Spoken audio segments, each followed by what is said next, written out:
الحمد لله الذي تجري بأمره المقادير. أعوذ بالله من الشيطان الرجيم. بسم الله الرحمن الرحيم. فلولا أن تسبحوا للبث في بطنه إلى يوم يبعثون. میرے نہایت واجب القدر معزز سامعین ناظرین، السلام علیکم ورحمۃ اللہ وبرکاتہ. میری دعا ہے کہ اللہ رب العزت آپ کو، آپ کے بچوں کو، آپ کے والدین کو اور تمام پیار و محبت کرنے والوں کی عزت، سعادت، عافیت اور سرفرازی سے مالا مال فرمائے. گفتگو شروع کرنے سے پہلے میری آپ سے درخواست ہے کہ تمام دوست مجھے اپنی دعاؤں میں یاد رکھے کہ اللہ خصوصی کرم فرمائے. محترم دوستو، یہ دنیا ازداد کا مجموعہ ہے. جس طرح بہار ہے تو خزاں بھی ہے، رات ہے تو دن بھی ہے. جہاں مصیبتیں ہیں وہاں پر راحتیں بھی ہیں، جہاں خوشیاں ہیں وہاں پر غم بھی ہے، جہاں صحتیں ہیں وہاں پر بیماریاں بھی ہیں. جو آدمی اس دنیا میں قدم رکھتا ہے اس کو باد موافق سے بھی اور باد مخالف سے بھی واسطہ پڑتا ہے. جب بھی کوئی آدمی کسی مصیبت میں، امتحان میں مبتلا ہو جائے تو پہلا کام تو یہ ہے، جو فطری تقاضا بھی ہے، کہ اسباب کے درجے میں کوشش کرے اس مصیبت سے نکلنے کی، اس امتحان سے نکلنے کی. اسباب کے درجے میں جہد کرے، کوشش کرے، ہاتھ پاؤں مارے، اور ان اسباب میں تاثیر ڈالنے کے لیے اللہ کا سہارا بھی ضروری ہے، اللہ کا قرب بھی ضروری ہے. اور سہارے کے لیے اور اللہ کے قرب کے لیے قرآن مجید سے اور مسنون دعاؤں سے بڑھ کر کوئی چیز نہیں. ہمارا المیہ یہ ہے کہ جب کبھی بیماری آتی ہے، کسی امتحان میں ہم مبتلا ہو جاتے ہیں، یہ پریشانی تو اپنی جگہ پر ہوتی ہے، لیکن جو ہم عاملوں کے پاس چلے جاتے ہیں، نجومیوں کے پاس چلے جاتے ہیں، تعویذ فروشوں کے پاس چلے جاتے ہیں، وہاں سے مصیبت کم تو نہیں ہوتی بلکہ مصیبت میں اور پریشانیوں میں مزید اضافہ ہو جاتا ہے، اور پھر یہ لامتناہی ایک سلسلہ شروع ہو جاتا ہے. تو اس لیے جب بھی کسی امتحان میں مبتلا ہو انسان تو پہلا سہارا تو اسباب کا ہے، اور ان اسباب میں تاثیر ڈالنے کے لیے اللہ کا قرب اور اللہ کے کلام کا اور حضور آقا صلی اللہ علیہ وسلم کے مسنون دعاؤں کا سہارا سب سے بہترین طریقہ ہے. آدم علیہ السلام سے لے کر امام الانبیاء صلی اللہ علیہ وسلم تک تمام انبیاء کی زندگیوں کا اگر آپ مطالعہ فرمائے تو یہ چیز آپ کو بہت واضح نظر آئے گی کہ انہوں نے اللہ کے کلام کا سہارا لیا.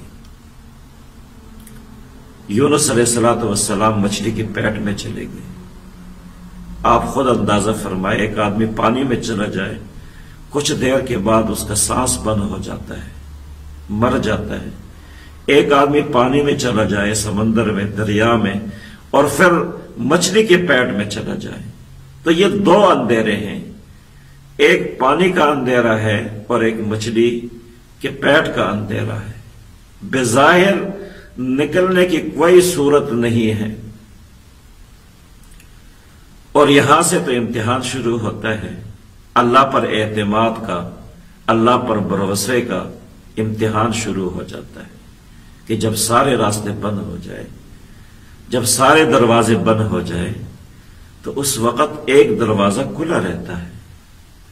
جب سارے ٹوٹ جائے بکھر جائے، ایک سایہ پھر بھی موجود رہتا ہے، وہ اللہ کا سایہ ہے۔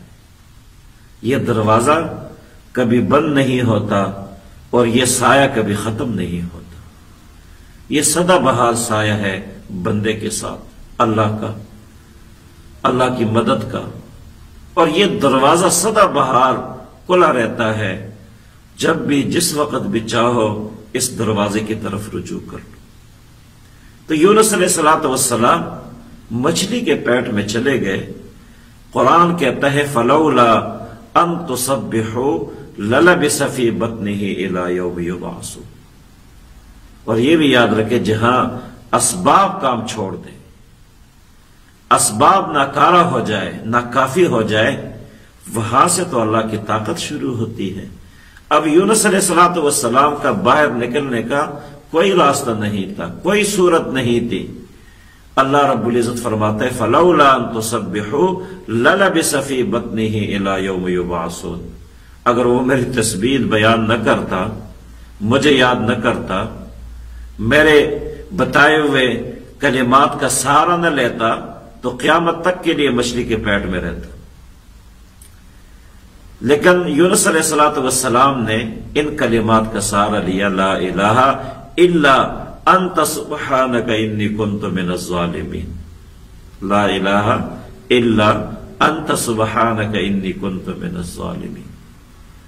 اللہ رب العزت نے ان کلمات کی برکت سے، ان تسبیحات کی برکت سے یونس علیہ السلام کو مچھلی کے پیٹ سے، دو اندھیروں کے اندر سے، جہاں سے نکلنے کی کوئی صورت نہیں تھی، کوئی سبیل نہیں تھا، کوئی راستہ نہیں تھا، اللہ نے ان کو سلامت زمین پہ پہنچا دی۔ یہ طاقت ہے اللہ کے کلام کو، یہ اللہ جل شانہ کے کلام کی تاثیر ہے، اور اس سے بڑھ کر کوئی کلام نہیں ہو سکتا۔ کسی نجومی کا کلام، کسی جوگی کا کلام، کسی دم ڈالنے والے کا کلام، کسی تعویذ فروش کا کلام اس سے زیادہ طاقتور نہیں ہو سکتا۔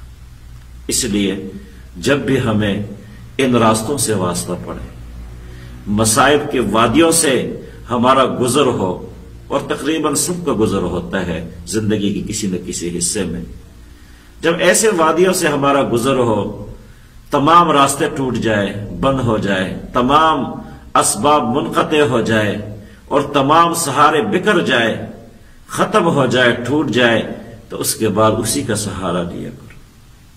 جب سارے دروازے بند ہو جائے تو وہ دروازہ نہیں بند ہوتا، اس کے دروازے کو کٹکھٹاؤ، اور وہاں سے مصیبتوں سے نکلنے کے راستے آپ کو ملیں گے، اور ایسی مدد ملے گی کہ آپ کا تصور بھی نہ ہو، آپ کو وہم و گمان بھی نہ ہو۔ تو اس لیے ہمیں اپنی پریشانیوں پر پریشان ہونا یہ ایک فطری بات ہے، مصائب میں دل برداشتہ ہونا یہ ایک فطری بات ہے۔ مصائب کے پہاڑ ٹوٹنے کے بعد انسان کا جھک جانا، انسان کا پریشان حال ہونا، انسان کا بکھرنا، یہ فطری بات ہے، اس سے کوئی بندہ مفر نہیں ہے، کوئی بھاگ نہیں سکتا۔ لیکن ایسے موقعوں پہ اللہ رب العزت نے ہمیں مثالیں دی ہیں، انبیاء علیہ السلام کی، صحابہ کی مثالیں دی ہیں۔ حضور آقا صلی اللہ علیہ وسلم بدر کے میدان میں موجود تھے، ایک طرف 313 صحابہ تھے، دوسری طرف 1000 تعداد تھی، ایک طرف 2 تلواریں تھیں، ایک طرف 100 تلواریں تھیں، ایک طرف صرف 2 گھوڑے تھے، اور دوسری طرف سارے سوار تھے، اسباب، اسلحہ، مال و دولت، افراد کی کثرت۔ تو حضور آقا صلی اللہ علیہ وسلم نے رات کو اپنے خیمے میں مصلی بچھایا، رات کو اپنے خیمے میں مصلی بچھایا، اور اللہ کے سامنے، اپنے رب کے سامنے سجدے میں چلے گئے۔ اتنا لمبا سجدہ کیا، اتنا لمبا سجدہ کیا، اتنی دعا مانگی اللہ سے، اتنی دعا مانگی، اتنے روئے اپنے رب کے سامنے۔ ابو بکر نے فرمایا اللہ کے رسول بس کیجیے۔ یہ طریقہ سکھایا ہمیں قرآن نے، یہی طریقہ ہمیں ملتا ہے انبیاء علیہ الصلوۃ والسلام کی زندگیوں میں، اور ہم نے ان طریقوں کو چھوڑ کر اور راستوں کو اپنا دیا ہے۔ اور مصائب سے نکلنے کے لیے، اپنے زندگی کو معطر بنانے کے لیے، پرسکون بنانے کے لیے، پر راحت بنانے کے لیے، جہاں بہت ساری چیزوں کی ضرورت ہے وہاں پر سب سے بڑھ کر مسنون دعائیں ہیں۔ حضور آقا صلی اللہ علیہ وسلم نے ہر موقع پر ہمیں دعا سکھائی ہے۔ جب ہمیں چاند نظر آتا ہے، نیا مہینہ شروع ہوتا ہے، کتنی جامع دعا ہے، آپ اس پر غور فرمائیں۔ اللہم احلہ علینا بالامن والایمان والاسلام والسلامت والتوفیق لما تحب وترضى ربی وربک اللہ۔ اس میں سلامتی کی دعا ہے، اور جب مہینے کے شروع میں ہم اللہ رب العزت سے سلامتی کی دعا مانگیں گے، اللہ کی پناہ میں چلے جائیں گے، تو پھر وہ آدمی کبھی ناکام نہیں ہوتا۔ اور اس کے بعد قدم قدم پر مسنون دعاؤں کا اہتمام فرمائیں۔ اس دنیا میں سب سے بڑی نعمت جب ہم بزرگوں کے پاس جاتے ہیں، اولیاء کے پاس جاتے ہیں، مساجد میں جاتے ہیں، خانہ کعبہ میں جاتے ہیں، حرمین شریف جاتے ہیں، تو سب سے بڑا مقصد یہ ہوتا ہے کہ اللہ مل جائے، اللہ کا قرب حاصل ہو جائے۔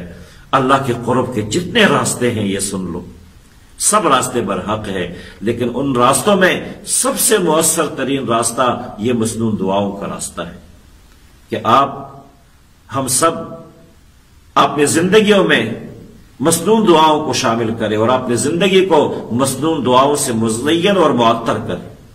صبح اٹھنے کی دعا، رات کو سونے کی دعا، بازار جانے کی دعا، گھر داخل ہونے کی دعا، گھر سے نکلنے کی دعا، سواری پہ چڑھنے کی دعا، سواری سے اترنے کی دعا، بازار جانے کی دعا، ہر موقع کی دعا موجود ہے، ہر موقع کی۔ اور ان دعاؤں سے انسان کی زندگی مصائب سے اور تکلیفوں سے اور برائیوں سے انسان ان دعاؤں کی وجہ سے دور ہو جاتا ہے، اور اللہ کا قرب اس کو مل جاتا ہے، اس کے ذہن پر اللہ کا گمان غالب ہو جاتا ہے، ہر وقت اس کا تعلق اللہ کے ساتھ رہتا ہے۔ تو اللہ ہم سب کو اپنا تعلق، اپنا پیار نصیب فرمائے۔ جزاکم اللہ خیرا، احسن الجزاء۔